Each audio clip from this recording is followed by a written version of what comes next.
Hello friends, स्वागत है आप सबका हमारे यूट्यूब चैनल एस्पायरेंट पर। तो फ्रेंड्स, हम लोग टेस्ट सीरीज डिस्कशन में टेस्ट पेपर 8 डिस्कस कर रहे थे, जो कि आपके एनवायरनमेंट एंड इकोलॉजी का है। और उसमें हम लोगों ने क्वेश्चन नंबर 1 से 25 तक डिस्कस कर लिया था। इस वीडियो के माध्यम से हम लोग क्वेश्चन नंबर 26 से क्वेश्चन नंबर 50 तक डिस्कस करेंगे। तो फ्रेंड्स, आइए देखते हैं आज का पहला क्वेश्चन, क्वेश्चन नंबर 26।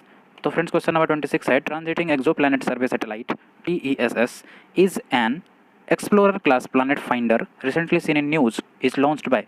तो फ्रेंड्स, ये जो explorer class planet finder satellite है, that is transiting exoplanet survey satellite, वो किसके द्वारा लॉन्च किया गया है? आपसे इस क्वेश्चन में ये चीज़ पूछा गया है। ठीक है फ्रेंड्स, तो आपको मैं बता दूं, this transiting exoplanet survey satellite is the first ever space born sky transit survey explorer class planet finder that is launched by NASA, national aeronautics space administration.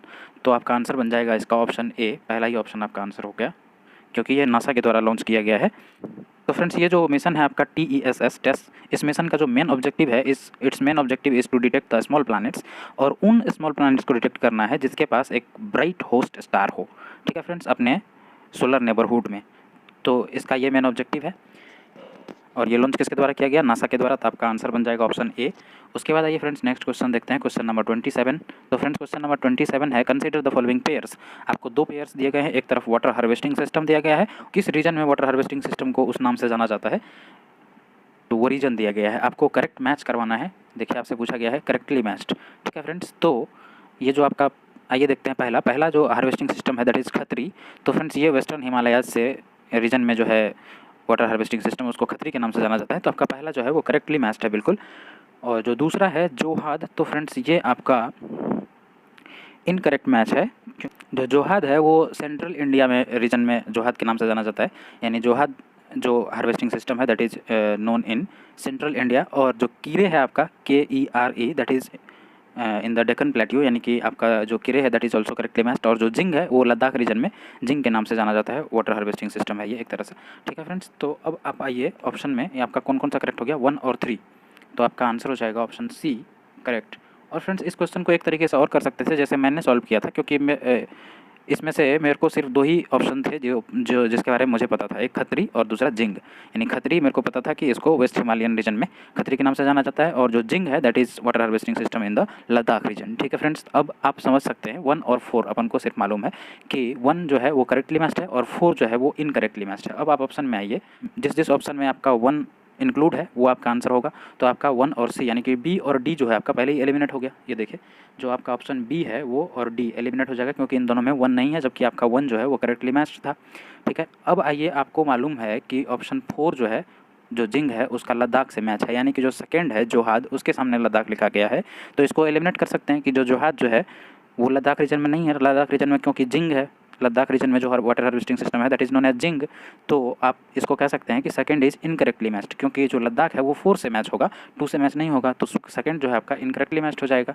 तो अब आप जिस ऑप्शन में सेकंड है उसको एलिमिनेट करिए, तो आपका देखिए पहला भी जो है वो एलिमिनेट हो जाएगा। तो आपका C आंसर बन जाएगा। आप ऐसे भी कर सकते हैं, यानी अगर आपको सिर्फ 2 भी मालूम है तो भी आप ऑप्शन सही ऑप्शन तक पहुँच जाएंगे। तो ऐसे भी, तो इसलिए मेरा सजेशन ये रहेगा इस क्वेश्चन में कि आप सिर्फ ये जो 4 आपके क्वेश्चन में आए हैं, इन चारों को सिर्फ आप ध्यान में रख लीजिए कि किस रीजन में किस नाम से जाना जाता है। It is a water harvesting system, ये वाटर हार्वेस्टिंग सिस्टम है।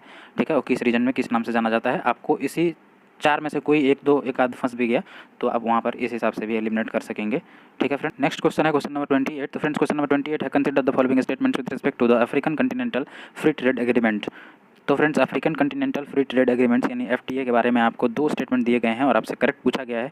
तो friends, this is an agreement among the members of African union. जो पहला स्टेटमेंट है आपका वो बिल्कुल करेक्ट है, it is an agreement among the members of African union, ये आपका करेक्ट हो जाता है। सेकंड है, द सेक्रेटेरिएट ऑफ AFCFTA यानी African continental free trade agreement is based in घना। तो फ्रेंड्स, ये भी स्टेटमेंट बिल्कुल करेक्ट है। जो AFCFTA का सेक्रेटेरिएट है दैट इज लोकेटेड इन घना। तो आपका दोनों ही स्टेटमेंट क्या हो जाता है, करेक्ट हो जाता है। तो आपका आंसर बन जाएगा ऑप्शन C, बोथ 1 एंड 2। उसके बाद फ्रेंड्स, नेक्स्ट क्वेश्चन आइए देखते हैं, क्वेश्चन नंबर 29। तो फ्रेंड्स, क्वेश्चन नंबर 29 है, consider the following statements with reference to the wild life protection act 1972।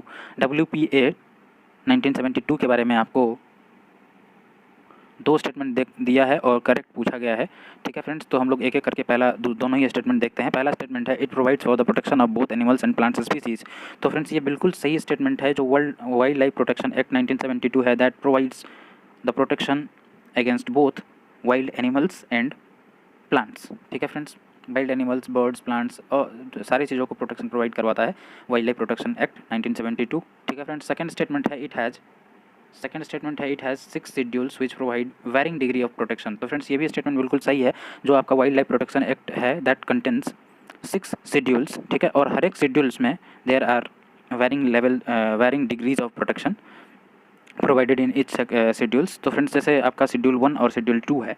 ठीक है, शेड्यूल 1 और शेड्यूल 2 है, तो फ्रेंड्स उसमें क्या है कि एब्सोल्यूट प्रोटेक्शन प्रोवाइड किया जाता है, यानी कि उसके शेड्यूल 1 और शेड्यूल 2 का अगर आप वायलेशन करते हैं there is a prescription of highest penalties in if the violation of section schedule 1 and schedule 2 takes place. ठीक है फ्रेंड्स, उसके बाद जो शेड्यूल 3 है और शेड्यूल 4 है, ठीक है, इसमें भी जो है शेड्यूल 3 और शेड्यूल 4 के तहत भी जो भी स्पीसीज लिस्टेड हैं, अगर उसके साथ भी आप कोई भी छेड़खानी करते हैं, ठीक है, तो उस केसेस में भी पेनल्टीज़ है, बट उस केसेस में पेनल्टीज़ थोड़ा कम है। ठीक है फ्रेंड्स, यानी प्रोटेक्शन तो है बट उतना जो हार्ड प्रोटेक्शन नहीं है शेड्यूल 3 और शेड्यूल 4 में। शेड्यूल 1 और शेड्यूल 2 में बहुत ही हार्ड प्रोटेक्शन है। उसके बाद जो शेड्यूल 5 है, तो शेड्यूल 5 एनिमल्स जो है उसका हंटिंग किया जा सकता है। तो फ्रेंड्स शेड्यूल 6 में जो है उसमें प्लांट स्पीसीज़ हैं। ठीक है फ्रेंड्स, और that is prohibited from cultivation and planting, यानी कि जो 6 शेड्यूल में जो भी प्लांट्स लिस्टेड है तो उन सब का आप कल्टीवेशन और प्लांटिंग नहीं कर सकते हैं। ठीक है फ्रेंड्स, तो फ्रेंड्स ये थे आपके total 6 schedules which has been provided by the wild life protection act 1972। अब फ्रेंड्स तो आपका दोनों ही स्टेटमेंट जो है वो करेक्ट हो जाता है। आपका आंसर बन जाएगा option C, both 1 and 2 correct. उसके बाद आइए नेक्स्ट क्वेश्चन देखते हैं फ्रेंड्स, क्वेश्चन नंबर 30। तो फ्रेंड्स क्वेश्चन नंबर 30 है with reference to the phosphorus cycle consider the following statements. Phosphorus cycle के बारे में आपको 2 स्टेटमेंट दिए गए हैं, आपसे करेक्ट पूछा गया है। आइए देखते हैं पहला स्टेटमेंट। तो फ्रेंड्स पहला स्टेटमेंट है rocks are the natural reservoir of the phosphorus. तो फ्रेंड्स ये जो फॉस्फोरस का नेचुरल रिजर्वायर है that is the rocks only, और रॉक्स में ये फॉस्फेट के फॉर्म में अवेलेबल होते हैं। ठीक है, तो इसलिए पहला स्टेटमेंट आपका बिल्कुल करेक्ट हो जाता है। सेकंड स्टेटमेंट है phosphorus is primarily exchange between organisms and the environment through respiration. तो फ्रेंड्स ये रिस्पायरेशन के थ्रू एब्जॉर्ब नहीं होता है, बिकॉज रिस्पायरेशन के थ्रू अपन क्या करते हैं, कार्बन डाइऑक्साइड या अदर हाइड्रोकार्बन जो है वो रिस्पायरेशन के थ्रू एनवायरनमेंट में के साथ एक्सचेंज होते हैं, यानी कि जो फॉस्फोरस है that is not exchange between the organisms and environment through respiration, यानी रिस्पायरेशन प्रोसेस में फॉस्फोरस का कोई काम ही नहीं होता है। तो इसलिए आपका सेकंड स्टेटमेंट जो है वो इनकरेक्ट हो जाएगा, आंसर बन जाएगा ओनली 1 ऑप्शन ए। उसके बाद नेक्स्ट क्वेश्चन आइए देखते हैं, क्वेश्चन नंबर 31। तो फ्रेंड्स क्वेश्चन नंबर 31 है consider the following statements with reference to reskilling revolution scheme. तो friends reskilling revolution scheme के बारे में आपको 3 स्टेटमेंट दिए गए हैं और आपसे करेक्ट पूछा गया है। तो फ्रेंड्स ये री स्किलिंग रिवोल्यूशन स्कीम जो है ये एक वर्ल्ड इकोनॉमिक फोरम का इनिशिएटिव है और इंडिया ने अभी हाल ही में इसको ज्वाइन किया है, इसलिए ये न्यूज़ में था फ्रेंड्स। और friends reskilling revolution scheme का जो मेन ऑब्जेक्टिव है, तो फ्रेंड्स इस इनिशिएटिव का मेन ऑब्जेक्टिव है कि टोटल 1 अरब लोगों को, यानी कि 1 बिलियन पीपल को 2030 तक बेटर एजुकेशन, बेटर स्किल्स और जॉब्स प्रोवाइड करवाना है बाय 2030, यानी कि 2030 तक। ठीक है फ्रेंड्स, यानी ये जो री स्किलिंग रेवोल्यूशन स्कीम है आपका, इसके तहत 2030 तक 1 अरब लोगों को better education, skills and jobs provide किया जाएगा। ये वर्ल्ड इकोनॉमिक फोरम एक रिपोर्ट और जारी करती है that is jobs of tomorrow, यानी कि फ्यूचर आने वाले इकोनॉमी में लोगों के लिए क्या क्या अपॉर्चुनिटीज़ हो सकती है, उसके लिए ये जॉब्स ऑफ टुमारो एक नाम का एक रिपोर्ट भी जारी करती है। ठीक है, और उसी के तहत ये 1 अरब लोगों को बेटर एजुकेशन, स्किल्स और जॉब प्रोवाइड करने का 2030 तक का इसका जो ऑब्जेक्टिव है दैट इज़ अंडर द री स्किलिंग रिवोल्यूशन स्कीम। ठीक है फ्रेंड्स, अब थोड़ा सा इसको वर्ल्ड इकोनॉमिक फोरम के बारे में जानिए। वर्ल्ड इकोनॉमिक फोरम एक ऑर्गेनाइजेशन है that is established in Cologny, Geneva, Switzerland, founded in 1921। और अभी ये जो जहाँ पे इंडिया ने इस इनिशिएटिव री स्किलिंग रिवोल्यूशन स्कीम वाले इनिशिएटिव को ज्वाइन किया है that was annual meeting held in Davos, Switzerland. ठीक है फ्रेंड्स, अब आइए स्टेटमेंट देखते हैं। पहला स्टेटमेंट है it is an initiative of world economic forum. तो फ्रेंड्स ये बिल्कुल सही स्टेटमेंट हो गया। अभी डिस्कशन हुआ है इस बात का कि दिस री skilling revolution scheme is an initiative of world economic forum, और अभी हाल ही में इंडिया ने ज्वाइन किया। एनुअल मीटिंग जहाँ पर हुआ था दावोस, स्विट्जरलैंड में, वहीं पर इंडिया ने इसको ज्वाइन किया है। तो आपका पहला स्टेटमेंट बिल्कुल करेक्ट हो जाता है। सेकंड स्टेटमेंट है India is a founding member of the initiative. तो फ्रेंड्स इंडिया एक फाउंडिंग मेंबर के रूप में ही इसको ज्वाइन किया है, तो इसलिए आपका सेकंड स्टेटमेंट भी बिल्कुल करेक्ट हो जाता है। उसके बाद जो थर्ड स्टेटमेंट है, third statement is it aims to provide 1 billion people with better education, skills and job by 2030। तो फ्रेंड्स ये भी स्टेटमेंट आपका बिल्कुल करेक्ट हो जाता है। जो अभी मैंने आपको बताया कि इस इनिशिएटिव का मेन ऑब्जेक्टिव ही है 1 अरब लोगों को better education, better skills and job provide करना बाय 2030, बिकॉज ये एक WEF एक और रिपोर्ट जारी करती है that is jobs of tomorrow. उसके तहत इन्होंने आने वाले अर्थव्यवस्था में क्या क्या जॉब्स अपॉर्चुनिटीज़ हो सकती हैं, ठीक है, उनका पूरा बायोडाटा तैयार किया है और उस बेसिस पर लोगों को तैयार कर रहे हैं उन चीज़ों के लिए, ठीक है फ्रेंड्स। तो आपका आंसर बन जाएगा इसमें 1, 2 and 3 all correct, option D. उसके बाद आइए नेक्स्ट क्वेश्चन देखते हैं। नेक्स्ट क्वेश्चन है क्वेश्चन नंबर 32। तो फ्रेंड्स क्वेश्चन नंबर 32 है, consider the following statements with respect to national digital health mission NDHM, national digital health mission recently announced by the government of India, ठीक है friends. तो national digital health mission के बारे में आपको 3 statement दिए गए हैं और आपसे करेक्ट पूछा गया है। तो फ्रेंड्स ये जो NDHM है यानी कि national digital health mission that is an holistic voluntary health care program that was announced on 74th Independence Day by our prime minister Narendra Modi. तो फ्रेंड्स ये लाल किला से 74वें स्वतंत्रता दिवस पर प्रधानमंत्री मोदी के द्वारा अनाउंसमेंट किया गया था नेशनल डिजिटल हेल्थ मिशन का। That is a holistic voluntary health care program. इसके कई सारे कंपोनेंट्स हैं और इसके थ्रू अपन जो united nation sustainable development goal है that is 3.8 of universal health coverage, उसको भी अपन अचीव करने का कोशिश करेंगे। और इसके कई सारे कंपोनेंट्स हैं जैसे हेल्थ ID कार्ड, ठीक है, यानी कि इसके तहत जो NDHM है इसके तहत नेशनल हेल्थ ID प्रोवाइड किया जाएगा to the every citizens of the India, ठीक है। उसमें क्या होंगे कि उसके हेल्थ से रिलेटेड सारे रिकॉर्ड्स अवेलेबल होंगे डिजिटली, ठीक है। उसके बाद इसके और भी कंपोनेंट्स हैं जैसे पेशेंट हेल्थ रिकॉर्ड, ठीक है, यानी पेशेंट का इलेक्ट्रॉनिक रिकॉर्ड होगा, सारे हेल्थ रिलेटेड इन्फॉर्मेशन उसमें सेव्ड होंगे, ठीक है फ्रेंड्स। उसके बाद इलेक्ट्रॉनिक मेडिकल रिकॉर्ड होंगे, EMR नाम के लिए एक स्पेशल एप्लीकेशन होगा that is single health facility. उसके बाद डिगी डॉक्टर प्लेटफॉर्म होंगे, single updated repository of all the doctors, सारे डॉक्टर्स वहाँ पर इनरोल्ड होंगे, ठीक है। उसके बाद नेशनल फैसिलिटी रजिस्ट्री,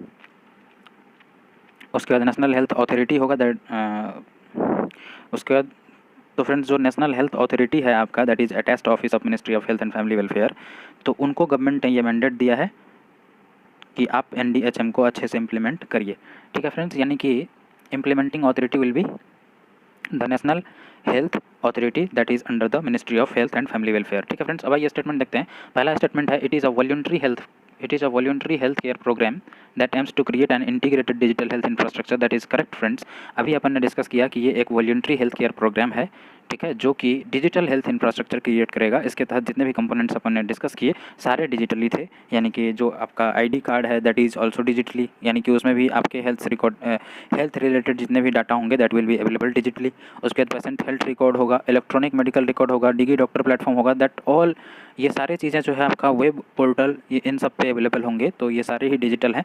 तो आपका पहला स्टेटमेंट जो है बिल्कुल करेक्ट हो गया, क्योंकि इनको integrated digital health infrastructure create करना है। इस ये जो NDHM है आपका नेशनल डिजिटल हेल्थ मिशन, इसका मेन ऑब्जेक्टिव है। उसके बाद सेकंड स्टेटमेंट है it invoices creating a unique health ID for every Indian. तो फ्रेंड्स ये भी स्टेटमेंट बिल्कुल सही है, जो हेल्थ ID कार्ड है ये क्रिएट करेंगे, NDHM के द्वारा क्रिएट किया जाएगा। उसके बाद फ्रेंड्स तीसरा स्टेटमेंट है द NHA यानी national health authority is the implementing agency या अथॉरिटी ऑफ द NDHM। तो फ्रेंड्स तीसरा स्टेटमेंट भी आपका बिल्कुल करेक्ट है, the national health authority is the implementing agency, यानी कि जो NDHM है उसका जो इम्प्लीमेंटिंग एजेंसी है that is national health authority which is under the ministry of health and family welfare, ठीक है फ्रेंड्स। तो आपके तीनों ही स्टेटमेंट क्या हो गए, करेक्ट हो गए। तो आपका आंसर बन जाएगा 1, 2 एंड 3 ऑप्शन डी। उसके बाद आइए नेक्स्ट क्वेश्चन देखते हैं। नेक्स्ट क्वेश्चन है क्वेश्चन नंबर 23। तो फ्रेंड्स क्वेश्चन नंबर 23 है which of the following measures can be apply to control the vehicular air pollution, ठीक है, यानी कि जो व्हीकल्स से जो एयर पोल्यूशन होते हैं उसको कंट्रोल करने के लिए अपन कौन कौन से मेजर्स अप्लाई कर सकते हैं। तो आइए देखते हैं पहला स्टेटमेंट है यूज़ ऑफ लेडेड गैसोलाइन। तो फ्रेंड्स इससे पोल्यूशन और बढ़ जाएगा, यानी कि अपन को जो यूज़ करना है दैट इज़ अनलेडेड गैसोलाइन, ठीक है फ्रेंड्स। अगर अपन को व्हीकुलर पोल्यूशन को रोकना है तो अनलेडेड गैसोलाइन का यूज़ करना पड़ेगा। तो पहला स्टेटमेंट आपका इनकरेक्ट हो जाता है। सेकंड स्टेटमेंट है reduce sulphur content in petrol and diesel. तो फ्रेंड्स ये स्टेटमेंट बिल्कुल सही है, पेट्रोल और डीजल में अगर सल्फर कंटेंट को कम कर देंगे तो इससे अपन एयर पोल्यूशन को कंट्रोल कर सकते हैं। उसके बाद थर्ड स्टेटमेंट है discourage the use of catalytic converters in the vehicles. तो फ्रेंड्स ये भी स्टेटमेंट इनकरेक्ट है, बिकॉज जो कैटालाइटिक कन्वर्टर है वो बहुत ही बड़ा रोल प्ले करता है किसी भी व्हीकल में एयर पोल्यूशन को रोकने के लिए। तो अपन उसको डिस्करेज नहीं करेंगे बल्कि इनकरेज करना चाहिए कैटालाइटिक कन्वर्टर्स के यूज़ करने के लिए। तो आपका तीसरा स्टेटमेंट जो है वो बिल्कुल गलत हो गया।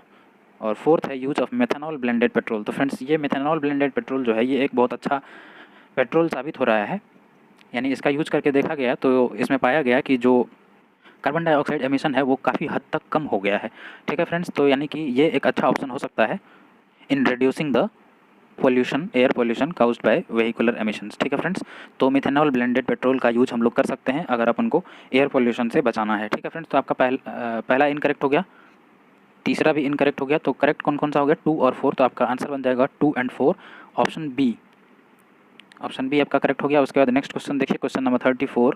तो फ्रेंड्स क्वेश्चन नंबर 34 है, consider the following statements with respect to national innovation and indigenisation organisation, NIIO। ठीक है friends, national innovation and indigenisation organisation के बारे में आपको 2 स्टेटमेंट दिए हैं और आपसे करेक्ट पूछा गया है। ठीक है फ्रेंड्स, तो फ्रेंड्स ये इंडियन नेवी के द्वारा लॉन्च किया गया एक इनिशिएटिव है, यानी कि Indian navy in August 2020 has launch the naval innovation and indigenisation organisation. जो ये नेशनल इनोवेशन और इंडिजिनाइजेशन ऑर्गेनाइजेशन है, इसको लॉन्च किया गया था इंडियन नेवी के द्वारा अगस्त 2020 में। ठीक है फ्रेंड्स, तो फ्रेंड्स इसका मेन ऑब्जेक्टिव था कि जितने भी इनोवेशंस हो रहे हैं उसको इंडिजिनाइजेशन और सेल्फ रिलायंस बनाना। ठीक है, डिफेंस सेक्टर में, खास करके डिफेंस सेक्टर और टेक्नोलॉजिकल सेक्टर में जो भी रिक्वायरमेंट है इंडियन नेवी को, या फिर डिफेंस सेक्टर में जो भी नीड्स है, ठीक है, उसमें सेल्फ रिलायंस आना। यानी कि जो इंडिजिनाइजेशन मतलब हो गया आपका कि जो किसी और देश का मदद लेकर के नहीं बनाया गया है, यानी that is totally developed by India और इंडियन सिटीजन्स, तो उसको बोलते हैं इंडिजिनसली डेवलप्ड। तो इंडिजिनाइजेशन इसका मेन ऑब्जेक्टिव है। और सेल्फ रिलायंस ये आत्मनिर्भर भारत के तहत, यानी आत्मनिर्भर भारत को ध्यान में रखते हुए इस इनिशिएटिव को लॉन्च किया गया है। तो अब आइए देखते हैं स्टेटमेंट। तो फ्रेंड्स पहला स्टेटमेंट है, इट वाज एस्टैब्लिश्ड इन 2015। तो फ्रेंड्स ये पहला ही स्टेटमेंट आपका इनकरेक्ट हो गया, बिकॉज ये आपको अगस्त 2020 में लॉन्च ही हुआ है, अभी अपन ने डिस्कस किया इस बात को। तो आपका पहला स्टेटमेंट इनकरेक्ट हो जाता है। सेकंड स्टेटमेंट है, it facilitates interaction between academia and industry to foster innovation in defence manufacturing. तो फ्रेंड्स ये जो सेकंड स्टेटमेंट है वो आपका बिल्कुल करेक्ट है कि जो NIIO है उसका एक ऑब्जेक्टिव ही यही है कि to facilitate the interaction between academics and industry to foster the innovation in defence manufacturing in defence sector और technological requirements in the defence sector. ठीक है फ्रेंड्स, तो आपका पहला ही स्टेटमेंट इनकरेक्ट हो गया, सेकंड करेक्ट हो गया, तो आपका आंसर बन जाएगा 2 ओनली, ऑप्शन बी। उसके बाद आइए नेक्स्ट क्वेश्चन देखते हैं। ये था क्वेश्चन नंबर 34। अब अपन क्वेश्चन नंबर 35 देखते हैं। तो फ्रेंड्स क्वेश्चन नंबर 35 है, कंसिडर द फॉलोइंग। आपको नीचे 3 एक्ट दिए गए हैं या 3 रूल्स दिए गए हैं और पूछा गया है, the above rules are govern under which of the following act. ठीक है फ्रेंड्स, यानी कि ऊपर जो दिए गए रूल्स हैं वो किस एक्ट के तहत गवर्न किए जाते हैं या रेगुलेट किए जाते हैं। ठीक है फ्रेंड्स, तो पहला स्टेटमेंट है, जो पहला रूल है that is performing animals rule 1973, और second rules is transport of animals rule 1978, और third is breeding of and experiments on the animals control and supervision rules 1998। तो फ्रेंड्स ऊपर दिए गए तीनों ही रूल्स जो हैं आपको, that is govern by prevention of cruelty to the animals act 1960। तो फ्रेंड्स 1960 का prevention of cruelty to animals act है, उसके तहत ये तीनों ही रूल्स को गवर्न किया जाता है। ठीक है फ्रेंड्स, अब आइए थोड़ा सा इसका बैकग्राउंड जानते हैं। तो फ्रेंड्स कई सारे ऐसे नॉन गवर्नमेंटल ऑर्गेनाइजेशंस हैं जो कि क्रुएलिटी टू द एनिमल्स को अपोज करते हैं। उनमें से कुछ ऑर्गेनाइजेशन जैसे कि people for the ethical treatment of animals, PETA, and people for animals, PFA।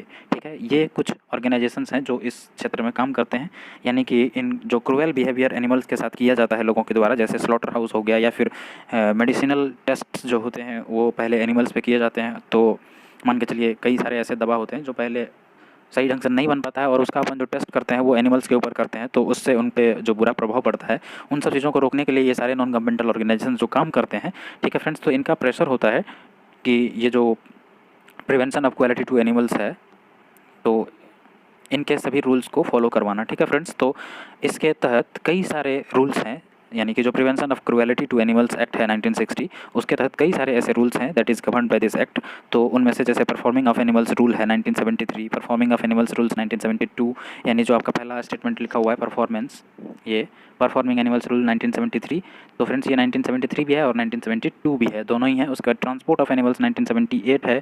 उसके बाद आपको प्रिवेंशन ऑफ क्रुएलिटी रूल्स 2000 है, दैट इज़ स्लॉटर हाउस, यानी कि ये जो प्रिवेंशन ऑफ क्रुएलिटी रूल्स 2000 है that is related to slaughterhouse. उसके बाद prevention of cruelty to animals, यानी establishment and regulation of society for the prevention of cruelty to animals rule 2001 है। उसके बाद ब्रीडिंग ऑफ एन एक्सपेरिमेंटल, जो आपके third number में है, breeding of an experiments on the animals, वही जो आपको मैंने बताया कंट्रोल एंड सुपरविजन, ये फार्मास्यूटिकल्स से रिलेटेड जो भी एक्सपेरिमेंट्स करते हैं एनिमल्स को लेकर के, that is also one of the cruel behaviour towards the animals. तो इसलिए आपका ये तीनों ही जो रूल्स है दैट इज़ रेगुलेटेड और governed by the cruelty act 1960। ठीक है फ्रेंड्स, अब आइए ऑप्शन देखते हैं। तो फ्रेंड्स आपके पहले ही ऑप्शन में है the prevention of cruelty to animals PCA act 1960, तो आपका पहला ही ऑप्शन आंसर बन गया। उसके बाद आइए फ्रेंड्स नेक्स्ट क्वेश्चन देखते हैं। नेक्स्ट क्वेश्चन है क्वेश्चन नंबर 36। तो क्वेश्चन नंबर 36 में भी आपको 2 पेयर दिए गए हैं और आपसे करेक्टली मैच्ड पूछा गया है। ठीक है फ्रेंड्स, एक तरफ जो है स्पीसीज इंटरेक्शन के बारे में दिया गया है और सेकंड तरफ एक्टिविटी दिया गया है। तो फ्रेंड्स ये जो बायोटिक इंटरेक्शन है ये टोटल 6 प्रकार के होते हैं। ठीक है, 6 प्रकार के होते हैं और इसमें जैसे 2 स्पीसीज़ है। ठीक है, अब कोई एक स्पीसीज़ अगर किसी दूसरे स्पीसीज़ से बेनिफिटेड होता है, यानी 2 मान के चले 2 एक ही इकोसिस्टम में रह रहे स्पीसीज़ हैं और उसमें से अगर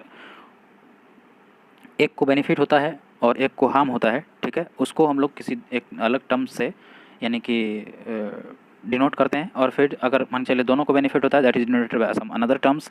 तो इसी तरह से यानी कि उसको इंटरेक्शन बोलते हैं। तो ये जो बायोटिक इंटरेक्शन है ये 6 प्रकार के होते हैं। ठीक है, तो अपन 6 को देख लेते हैं फिर अपन क्वेश्चन पे आएंगे। ठीक है फ्रेंड्स, तो जैसे म्यूचुअलिज्म है, तो म्यूचुअलिज्म में क्या होता है कि स्पीसीज ए और स्पीसीज बी यानी both the species are get benefited. ठीक है फ्रेंड्स, यानी कि दोनों ही पॉजिटिव में होते हैं, दोनों को बेनिफिट होता है म्यूचुअलिज्म में। अब आप स्टेटमेंट देखिए म्यूचुअलिज्म में both the species are benefited. तो फ्रेंड्स ये बिल्कुल सही है, यानी कि पहला जो है आपका वो करेक्टली मैच है। मैं यहाँ टिक कर देता हूँ ताकि बाद में आंसर निकालने में आसानी हो जाए। ठीक है, तो आपका ये पहला जो है बिल्कुल करेक्ट हो जाता है। उसके बाद जो नेक्स्ट इंटरेक्शन है दैट इज कंपटीशन। ठीक है फ्रेंड्स, तो कंपटीशन में क्या होता है, बोथ आर हार्म्ड, यानी कि दोनों को घाटा होता है। ठीक, किसी को भी बेनिफिट नहीं होता है कंपटीशन में। उसके बाद प्रीडेशन है और पैरासाइटिज्म है। ठीक है फ्रेंड्स, तो ये दोनों सेम चीज़ है, प्रीडेशन और पैरासाइटिज्म। इस दोनों में क्या होता है, एक को बेनिफिट होगा और दूसरे को लॉस होगा, यानी एक को बेनिफिट होगा और दूसरे को लॉस होगा, दैट इज प्रीडेशन और पैरासाइटिज्म। इसको आप ऐसे याद रख सकते हैं, पी से पॉजिटिव, यानी एक तो पॉजिटिव होगा दोनों में ही, प्रीडेशन में भी और पैरासाइटिज्म में भी, दोनों में एक पॉजिटिव होगा, यानी एक स्पीसीज जो है वो बेनिफिट होगा और जो दूसरा स्पीसीज है वो दोनों में ही लॉस हो जाएगा, यानी कि दूसरा स्पीसीज का दोनों ही प्रीडेशन और पैरासाइटिज्म दोनों ही इंटरेक्शन में दूसरा जो स्पीसीज है उसको लॉस होगा और जो एक स्पीसीज है उसको बेनिफिट होगा। ठीक है फ्रेंड्स, उसके बाद आता है कमेंसलिज्म और अमेंसलिज्म। ये दोनों उल्टा है।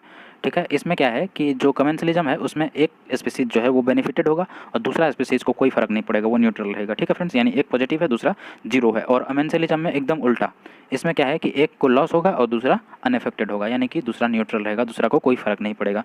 ठीक है फ्रेंड्स, तो ये 6 प्रकार के इंटरेक्शन है। अब देखिए सेकंड है अमेंसलिज्म। ठीक है फ्रेंड्स, तो अमेंसलिज्म में लिखा हुआ है आगे both the species are unaffected. तो फ्रेंड्स ऐसा नहीं है, एक स्पीसीज को लॉस होता है और जो दूसरा स्पीसीज है दैट गेट्स अनएफेक्टेड।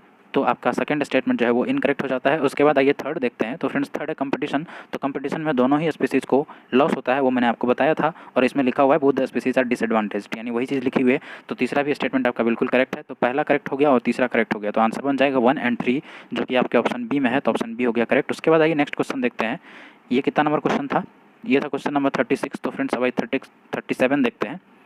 तो क्वेश्चन नंबर 37 है which of the following best describes the euryhaline organisms.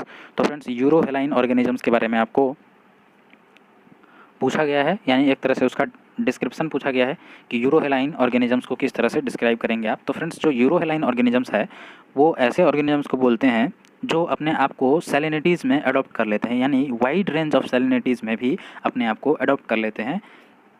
यानी euryhaline organisms are able to adopt the wide range of salinities. ठीक है, यानी कि उनको फ़र्क नहीं पड़ता कि पानी में कितना सॉल्ट है।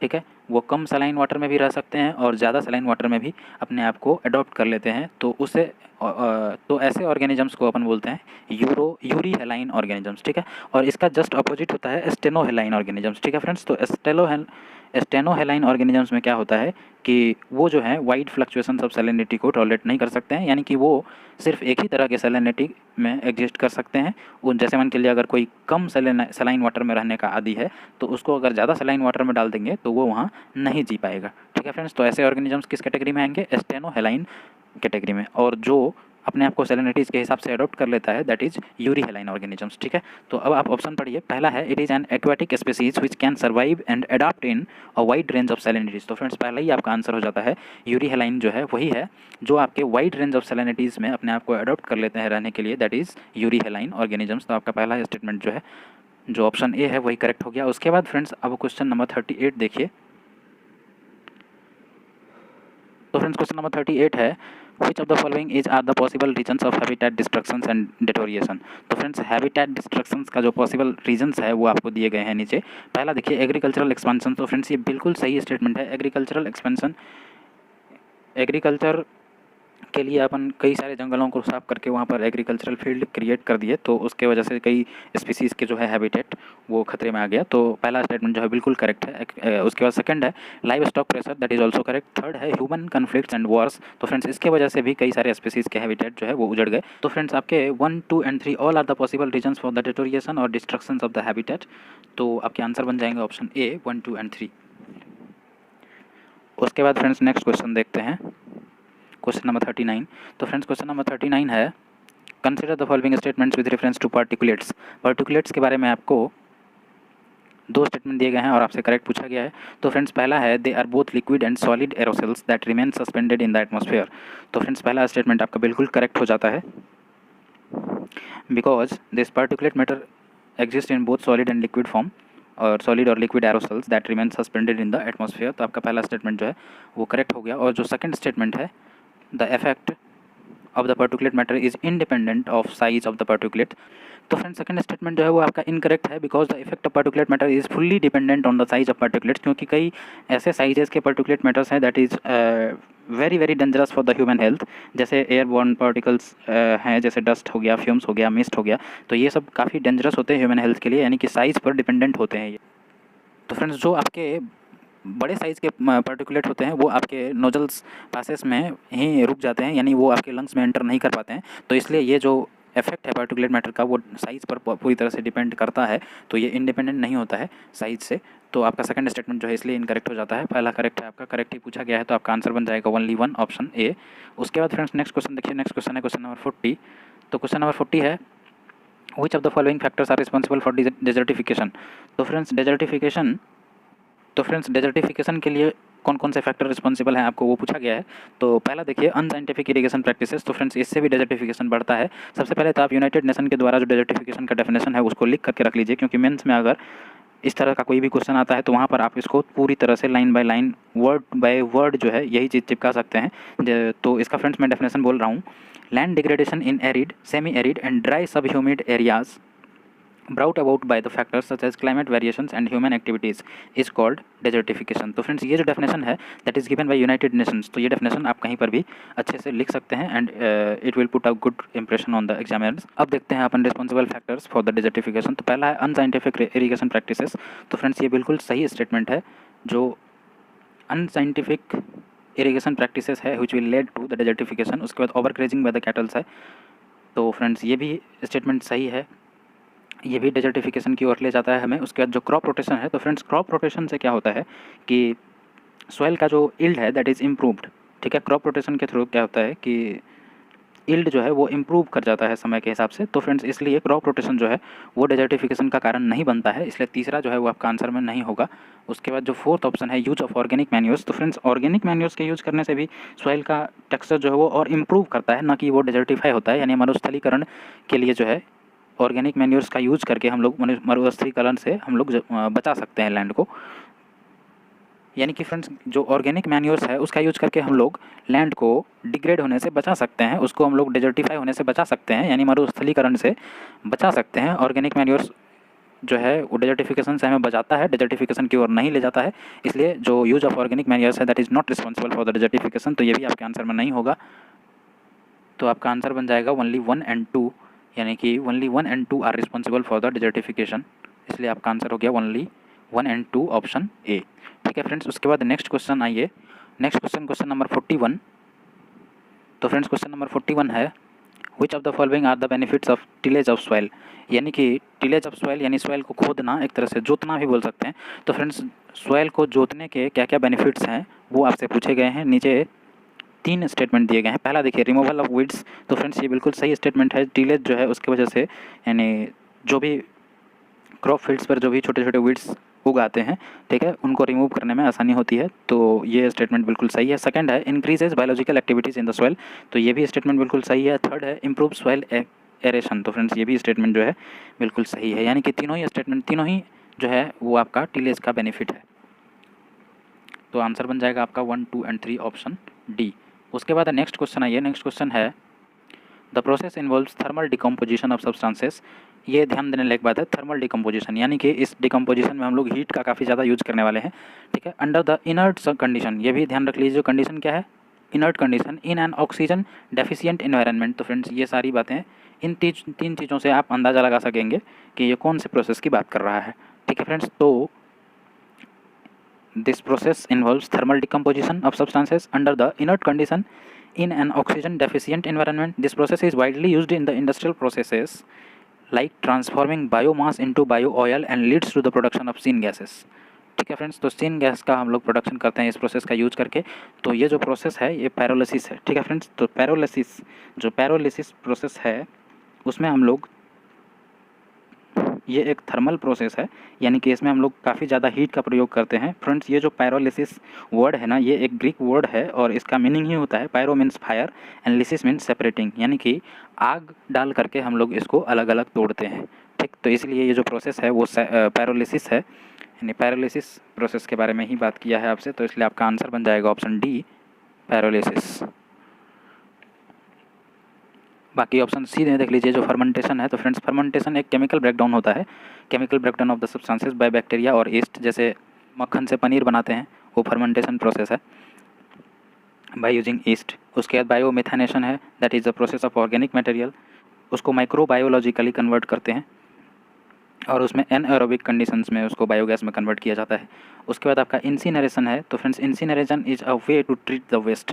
ठीक है friends, incineration is a treatment to the waste, तो इसलिए आपका आंसर जो बनेगा वो पैरोलिसिस बनेगा, ऑप्शन डी। उसके बाद नेक्स्ट क्वेश्चन आइए, क्वेश्चन नंबर 43। तो फ्रेंड्स क्वेश्चन नंबर 43 है, which of the following are regarded as ecosystem services. तो फ्रेंड्स कई सारी ऐसी चीज़ें हैं जो हम लोगों को इन्वायरमेंट के द्वारा, यानी हम लोगों को अपने नेचर से या इकोसिस्टम से मिलता है, उसको हम लोग बोलते हैं इकोसिस्टम सर्विसेज। जैसे सॉइल फॉर्मेशन एक एग्जांपल हो गया। तो फ्रेंड्स आपको यही पूछा ही गया है नीचे कि नीचे दिए गए कौन कौन से जो हैं वो इकोसिस्टम सर्विसेज हैं। तो फ्रेंड्स पहला देखिए, पहला जो है soil formation, that is one of the service of the ecosystem. Second nutrient cycling, तो फ्रेंड्स ये भी है। हैबिटेट फॉर वाइल्ड लाइफ, ये तो है ही। उसके बाद क्लाइमेट रेगुलेशन, तो फ्रेंड्स ये भी इकोसिस्टम सर्विसेज हैं। यानी आपके चारों ही स्टेटमेंट में जो आपको दिए गए हैं वो सारे ही इकोसिस्टम सर्विसेज हैं। तो आपका आंसर बन जाएगा 1, 2, 3 एंड 4, ऑप्शन डी। उसके बाद नेक्स्ट क्वेश्चन है ये क्वेश्चन नंबर 44। तो फ्रेंड्स क्वेश्चन नंबर 44 है, consider the following statements about the national green corps. ठीक है फ्रेंड्स, तो नेशनल ग्रीन कॉर्प्स के बारे में आपको पूछा गया है। तो फ्रेंड्स ये program of eco club is an initiative of ministry of environment forest and climate change. ठीक है, और इस इनिशिएटिव का जो मेन ऑब्जेक्टिव है to impart knowledge to the school children, यानी कि जो भी स्कूल चिल्ड्रन है उसको इन्वायरमेंट रिलेटेड जितने भी प्रॉब्लम्स है, जो भी इंटरेक्शन है, उन चीज़ों से अवेयर करना इस इनिशिएटिव का मेन ऑब्जेक्टिव है। ठीक है फ्रेंड्स, यानी कि जो भी स्कूली छात्र है उस छात्रों में एक रिक्विजिट स्किल्स डेवलप करना है of the observation, experimentation and सर्वे। ठीक है, recording, analysis and conserving the environment through various activities. उसके बाद एक और चीज़, एक प्रॉपर एटीट्यूड और पॉजिटिव एटीट्यूड जो है वो एनवायरनमेंट के तरफ डेवलप करना इस इनिशिएटिव का एक वो भी ऑब्जेक्टिव है। To sensitize the children to issues related to the environment, यानी कुल मिलाकर के स्कूली छात्रों को एनवायरनमेंट से रिलेटेड अवेयर करना है। ठीक है फ्रेंड्स, इस इनिशिएटिव का मेन ऑब्जेक्टिव। और इस इनिशिएटिव के लिए जो स्ट्रक्चर बनाया गया है, दैट इज ये 4 लेवल पे काम करती है। यानी कि जो एक है आपको सबसे अपर लेवल पे होगा, सेंट्रल लेवल पे जो गाइड करेगा इस इनिशिएटिव के इम्प्लीमेंटेशन में, वो आपका नेशनल स्टीयरिंग कमेटी होगा। उसके बाद स्टेट नोडल एजेंसी होगा जो कि स्टेट लेवल पर सारी चीज़ें, सारी एक्टिविटीज़ को भी देखेगा। उसके बाद स्टेट स्टीयरिंग कमेटी होगा। उसके बाद डिस्ट्रिक्ट लेवल पे district implementation and monitoring committee होगा, which will monitor periodically the implementation of scheme at district level. ठीक है फ्रेंड्स, अब आइए स्टेटमेंट पे तो फ्रेंड्स पहला स्टेटमेंट है आपका, they are special forces created to prevent. तो फ्रेंड्स ये स्पेशल फोर्सेस कहाँ से आ गया? National green corps. अच्छा, कॉप्स की वजह से आपको कन्फ्यूजन में डाल रहा है। ठीक है फ्रेंड्स, तो नेशनल ग्रीन कॉप्स जो है that is not a forces और स्पेशल फोर्सेस, ये एक प्रोग्राम है, इको क्लब का प्रोग्राम है जिसको एनजीसी का भी नाम से जाना जाता है। तो इसलिए पहला स्टेटमेंट आपका इनकरेक्ट हो गया। ये आपको पूरा इनिशिएटिव मैं समझा चुका हूँ, तो पहला स्टेटमेंट आपका इनकरेक्ट हो जाएगा। सेकंड स्टेटमेंट है, they work under the ministry of home affairs. तो फ्रेंड्स ये भी स्टेटमेंट आपका, यानी आपको कॉप्स में फंसा लिया, जो CORPS है, corps, green, national green corps. तो आपको कॉर्प्स में नहीं फंसना है, आपको नेशनल ग्रीन पर ध्यान देना है। ग्रीन पर ध्यान दीजिए, आपका ध्यान इन्वायरमेंट की तरफ जाएगा। ठीक है फ्रेंड्स, और सेकंड स्टेटमेंट भी आपका इनकरेक्ट हो गया। मिनिस्ट्री ऑफ होम अफेयर नहीं, ये जो इनिशिएटिव है किसका है? Ministry of environment, forest and climate change का।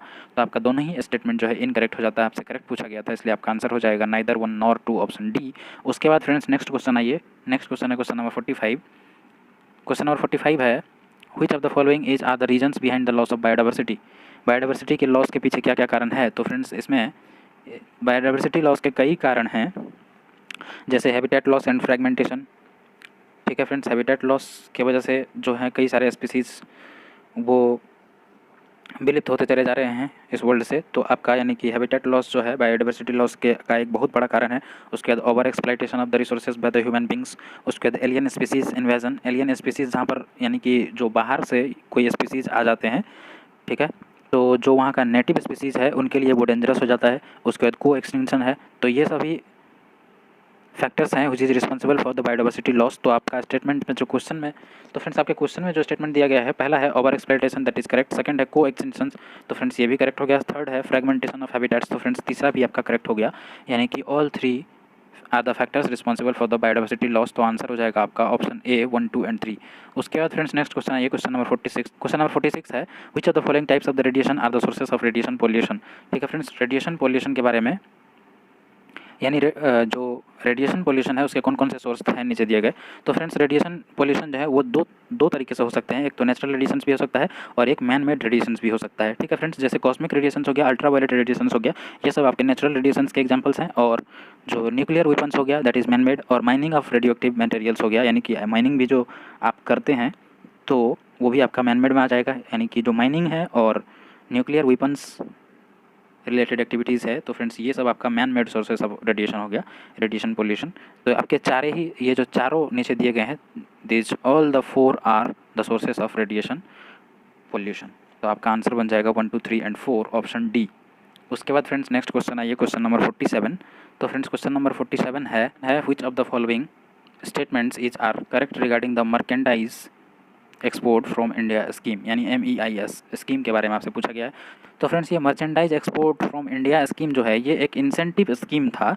ठीक है फ्रेंड्स, जो 2015 foreign trade policy of India 2015 से 20 यानी 5 साल के लिए इंट्रोड्यूस किया गया था इस पॉलिसी को। और friends foreign trade policy of India के तहत 2 स्कीम इंट्रोड्यूस किए गए थे, जिसमें से एक है मर्चेंडाइज एक्सपोर्ट फ्रॉम इंडिया जो आपके क्वेश्चन में दिया गया है, और दूसरा स्कीम है SEIS service export from India scheme. ठीक है फ्रेंड्स, तो ये जो आपका मर्चेंडाइज एक्सपोर्ट स्कीम है इसका मेन एम था कि एक्सपोर्ट सेक्टर को काफ़ी बूस्ट करें। ठीक है, इसलिए एक्सपोर्ट जो भी मर्चेंडाइज एक्सपोर्ट होते थे, ठीक है, उनको एक इंसेंटिव प्रोवाइड करने के लिए इस स्कीम को लाया गया था। लेकिन ये अभी हाल ही में न्यूज़ में था और वहीं से ये क्वेश्चन उठाया गया है। और फ्रेंड्स न्यूज़ का कंटेक्स्ट ये था कि अभी हाल ही में गवर्नमेंट डाटा के द्वारा ये बताया गया है कि ये जो इंसेंटिव था स्कीम एक्सपोर्ट को बूस्ट करने के लिए, ये अपने एम में फेल कर गया है, यानी कि ये जो है डिजायर्ड रिजल्ट नहीं दे रहा है। इसलिए इसको दिसंबर में 2020 में इसको बंद करने का फैसला लिया गया और ये इसलिए न्यूज़ में था। ठीक है फ्रेंड्स, अब ये स्टेटमेंट देखते हैं। तो पहला स्टेटमेंट है इट वाज इंट्रोड्यूस्ड